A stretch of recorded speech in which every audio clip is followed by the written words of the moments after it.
मध्य प्रदेश में 28 विधानसभा सीटों पर होने वाले उपचुनाव में जीत के लिए कांग्रेस ने अब पूरी ताकत झोंक दी है। कांग्रेस ने चुनाव प्रचार के लिए मैदान में दिग्गजों को बतौर स्टार प्रचारक उतारने की तैयारी कर ली है। तो स्टार प्रचारक की जो पहली खेप आ रही है, सूची के बारे में अगर बात करें तो उसमें से कुछ नाम सामने आए हैं। दरअसल कांग्रेस का चुनाव प्रचार करने के लिए 3 प्रदेशों के मुख्यमंत्री मध्य प्रदेश आएंगे। इनमें छत्तीसगढ़ के सीएम भूपेश बघेल, राजस्थान के सीएम अशोक गहलोत और संभवतः महाराष्ट्र के सीएम उद्धव ठाकरे को भी बुलाया जा सकता है। कांग्रेस ने तय किया है कि छत्तीसगढ़ के सीएम भूपेश बघेल छत्तीसगढ़ की सीमा से लगे सीटों पर प्रचार करेंगे और वहीं अशोक गहलोत राजस्थान की सरहद पर, जिस तरह से ग्वालियर चंबल की कुछ सीटें जहां राजस्थान की बॉर्डर है, वहीं प्रत्याशियों के लिए वो वोट मांगेंगे। कांग्रेस का यह भी दावा है कि तमाम विरोध के बावजूद अगर जरूरत पड़ी तो सचिन पायलट और अशोक गहलोत को एक साथ मंच साझा करने के लिए बुलाएंगे। कांग्रेस की कोशिश है कि महाराष्ट्र के सीएम उद्धव ठाकरे को नेपानगर और मांधाता और ग्वालियर की सीटों पर चुनाव प्रचार करने के लिए बुलाया जाए। इसके अलावा छत्तीसगढ़ कांग्रेस से 10 नेताओं की ड्यूटी मध्य प्रदेश उपचुनाव में लगी है। इनमें हम आपको नाम बता दें, मंत्री रविंद्र चौबे, मंत्री शिव डहरिया, मंत्री उमेश पटेल और मंत्री अमरजीत भगत के नाम शामिल हैं। वहीं कांग्रेस के वरिष्ठ विधायक सत्यनारायण शर्मा, धनेन्द्र साहू और विकास उपाध्याय की ड्यूटी भी मध्य प्रदेश विधानसभा उपचुनाव में लगाई गई है और ये सभी नेता कांग्रेस का प्रचार करेंगे।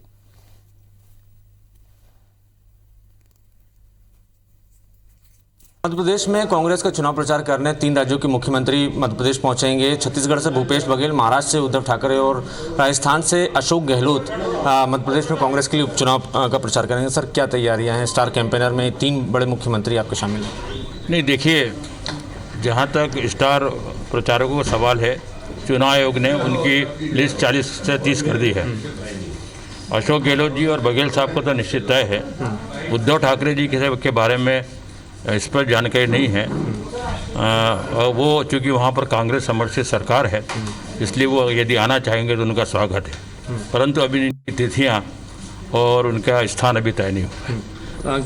कहाँ किन क्षेत्रों में इनको चुनाव के लिए प्रचार के लिए भेजा जाएगा? कुछ खास ऐसी जगह चिन्हित की गई, चूँकि छत्तीसगढ़ की सीमा से भी लगा है, महाराष्ट्र की सीमा से मध्य प्रदेश लगा है। जैसे जहाँ पर छत्तीसगढ़ की सीमा से अनूपपुर लगा है और वहाँ के मुख्यमंत्री तो प्रदेश में भी रहे हैं, तो बघेल साहब का जहाँ जहाँ उपयोग हुआ, जहाँ हमारे उम्मीदवारों द्वारा किसी भी नेता की मांग की जाएगी, स्वाभाविक है कि वहाँ उनको भेजा जाएगा। दूसरा ये है कि जो राजस्थान से लगी हुई क्षेत्र हैं, वहाँ पर राजस्थान से हमारे वहाँ के मुख्यमंत्री और अन्य नेता भी वहाँ पर आ रहे हैं। सर, अशोक गहलोत और सचिन पायलट क्या साथ मंच शेयर करेंगे उस क्षेत्र में? करेंगे, क्यों नहीं करेंगे, जरूरी होगा तो करेंगे, परंतु हमको ये लगता है कि अलग अलग क्षेत्रों में, क्योंकि समय बहुत कम है और वास्तविक चुनाव तो नाम वापसी के बाद होगा। यदि उनको अलग अलग क्षेत्रों में जाना होगा तो जाएंगे और जहाँ हम उनसे निवेदन करेंगे जहाँ जरूरी है साथ चले जाएँ। प्रियंका गांधी का क्या है सर, वो भी आएंगे? उनका कोई अभी जानकारी हमको नहीं, प्रदेश कांग्रेस कमेटी को नहीं है। जाहिर है मध्य प्रदेश में 28 सीटों पर उपचुनाव है। कांग्रेस ने पूरी ताकत लगा दी है। कांग्रेस की कोशिश है कि किसी भी तरीके से सत्ता में वापसी की जाए, लिहाजा कांग्रेस शासित जो प्रदेश हैं वहाँ के मुख्यमंत्री मध्य प्रदेश की उपचुनावी सीटों पर प्रचार करेंगे, कांग्रेस के लिए वोट मांगेंगे। कैमरामैन रमेश राजपूत के साथ नवीन सिंह, IBC 24 भोपाल। तो चलिए, स्टार प्रचारक के लिए तैयारियां शुरू हो रही हैं। कब बुलाना है, कैसे बुलाना है, तारीख फिलहाल डिसाइड नहीं हुई है, जगह भी डिसाइड नहीं हुई है, लेकिन बुलाना है ये निश्चित हो गया है। उद्धव ठाकरे को लेकर संशय है, कांग्रेस समर्थित सरकार है, इसलिए वो कब आ सकते हैं, बुला सकते हैं या नहीं भी आ सकते, उस पर भी एक संशय की स्थिति है। तमाम बातचीत के लिए हमारे साथ सुधीर दंडोतिया, हमारे संवाददाता, हमारे साथ जुड़ रहे हैं। सुधीर, लिस्ट आ चुकी है। कांग्रेस और बसपा की बात करें तो कुछ सीटों को छोड़ दिया जाए, कुछ क्या 1-2 सीटों को छोड़ दिया जाए तो फिर बातचीत अब आगे बढ़े। तो अब बातचीत आती है कि साहब प्रचार कैसे करना है, कैसे मैदान में उतरना है, कहां कौन प्रचार करेगा, कितने लोग कहां काम करेंगे, बूथ स्तर पर कौन कौन काम कर रहा है, ये तो अब पार्टियां तय कर रही है। लेकिन स्टार प्रचारक सबसे महत्वपूर्ण चीज़ है, किसे बुलाना है, कहाँ बुलाना है और जगह क्या तय करनी है, ये भी पार्टियां अब सोचने लगी हैं।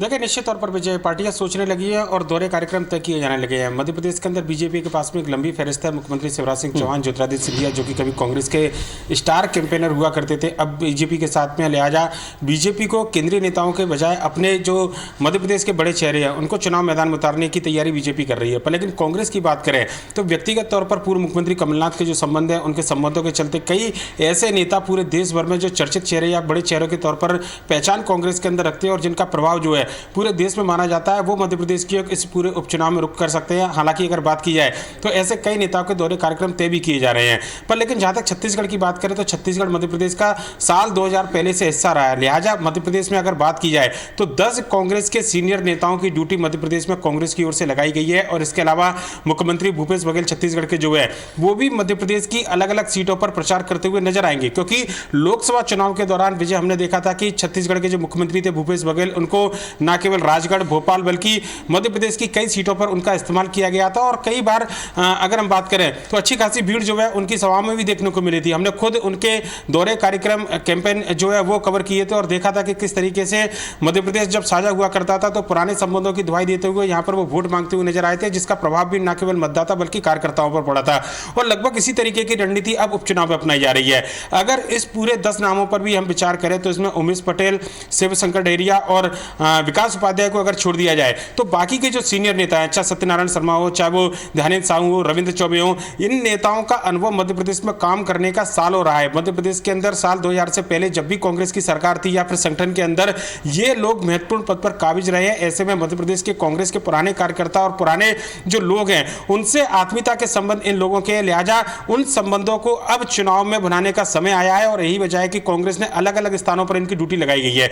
खासकर अगर बात करें तो कास्ट के हिसाब से सबसे ज्यादा फोकस रखा गया है। जहां पर ब्राह्मण मतदाता है वहां पर विकास उपाध्याय और रविंद्र चौबे का इस्तेमाल किया जाएगा। इसके अलावा ध्यानेंद्र साहू सुर्खी के अंदर जाएंगे, जहां पर पारुल साहू जो है वो कांग्रेस के उम्मीदवार है और साहू वर्ग का एक बड़ा मतदाता वोटर जो है वो इस क्षेत्र में रहता है। लगभग अनूपपुर की बात करें तो यहाँ पर छत्तीसगढ़ के कई नेता, चूंकि छत्तीसगढ़ की सीमा से लगा है, लिहाजा बड़े नेताओं के अलावा जो कार्यकर्ता है उनकी भी ड्यूटी यहाँ पर लगाई जा रही है। इसके अलावा अगर छत्तीसगढ़ के मुख्यमंत्री भूपेश बघेल की बात करें तो ब्यावरा सीट, जहां पर पिछली बार उन्होंने प्रचार किया था राजगढ़ सीट के लिए लोकसभा में, उस ब्यावरा सीट के अंदर चुनाव है। ऐसे में एक बार फिर से ब्यावरा के अंदर वो प्रचार करते हुए नजर आएंगे। इसके अलावा अगर बात किया तो मध्य प्रदेश के सुर्खी और जो सावेर क्षेत्र है, ग्रामीण अंचल, जहां पर माना जा रहा है कि छत्तीसगढ़ की कई योजना ऐसी है जो कि किसानों के लिए शुरू की गई थी, गोधन न्याय योजना, जिसको घोषणा पत्र में शामिल भी किया गया है।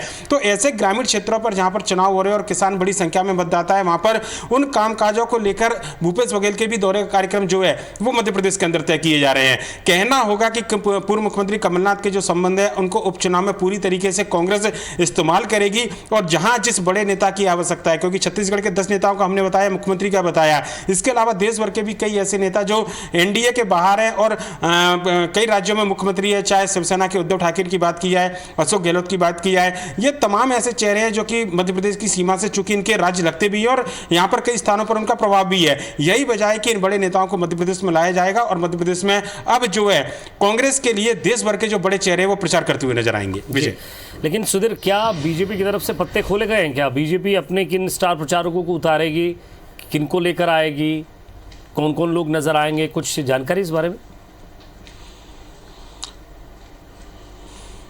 देखिए, मध्य प्रदेश के जो चुनाव है उसमें केंद्रीय नेतृत्व का दखल इस बार काफ़ी कम रहेगा। मध्य प्रदेश के अंदर बीजेपी को लगता है कि सक्षम जो नेता हैं काफ़ी बड़ी संख्या में, लिहाजा अगर बात की जाए तो बड़े चेहरे, चाहे मुख्यमंत्री शिवराज सिंह चौहान की बात करें, ज्योतिरादित्य सिंधिया की बात करें, सबसे ज़्यादा दौरे कार्यक्रम इन्हीं दोनों लोगों के तय किए जा रहे हैं, क्योंकि चुनाव जो है मध्य प्रदेश के अंदर वो इन्हीं चेहरों के इर्द गिर्द लड़ा जा रहा है।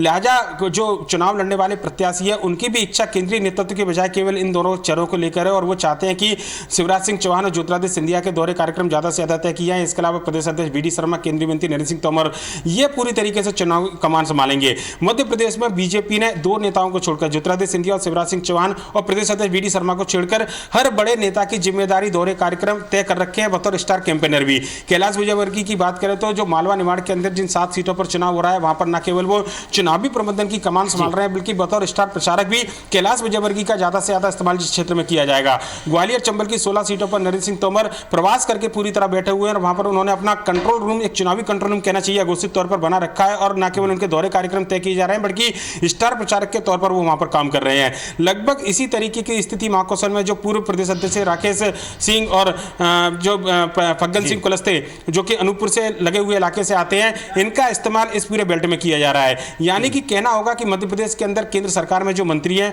उनका इस्तेमाल चुनाव प्रचार में किया जाएगा, बतौर स्टार प्रचारक उनको लाया जाएगा। इसके अलावा अगर सवाल इसमें ये बनता है कि कुछ सीटें ऐसी है जहां उमा भारती का भी दबदबा है, क्या वो मंच पर जरूर दिखी हैं, तो क्या प्रचार में भी दिखेंगी? निश्चित तौर पर देखिए, अशोकनगर जिले की बात करें, सागर की बात करें, सुर्खी विधानसभा की मुकाबली, या फिर अशोकनगर प्रॉपर विधानसभा की बात करो, बड़ा मलेरा जहां पर खुद उमा भारती विधायक रह चुकी है, कम से कम इस सीट पर तो वो पूरी तरीके से सबसे बड़ी स्टार कैंपेनर रहने वाली हैं। और उनकी चुनावी ड्यूटी या चुनावी कार्यक्रम भले ही घोषित तौर पर बीजेपी की ओर से तय नहीं किए गए हैं, पर लेकिन बतौर स्टार प्रचारक उमा भारती इन चुनावों में वोट मांगती हुई नजर आएंगी। और वो खुद अपनी ओर से कह चुकी हैं कि ये चुनाव, चूंकि सरकार इस समय बीजेपी ने बनाई थी, वो कांग्रेस के शासन से उनका बयान था कि तंग होकर बनाई थी, और ऐसे में बीजेपी की सरकार के साथ में उनका समर्थन है, सरकार बनी रहे, जहां पर उनका इस्तेमाल किया जाएगा वो जरूर जाएंगी। और बड़ा मलेरा जो कि उनके प्रभाव की सीट मानी जाती है, बुंदेलखंड की अगर सीटों की बात करें तो उसमें सुर्खी और बड़ा मलेरा दो ऐसी सीटें हैं जो कि उमा भारती के प्रभाव में बुंदेलखंड के अंदर आती हैं। लिहाजा वहां पर उमा भारती के ज्यादा से ज्यादा दौरे कार्यक्रम जो है वो बीजेपी तय करने में लगी है। विजय, शुक्रिया सुधीर, नजर बनाए रखिएगा, आगे भी आपसे अपडेट लेते रहेंगे।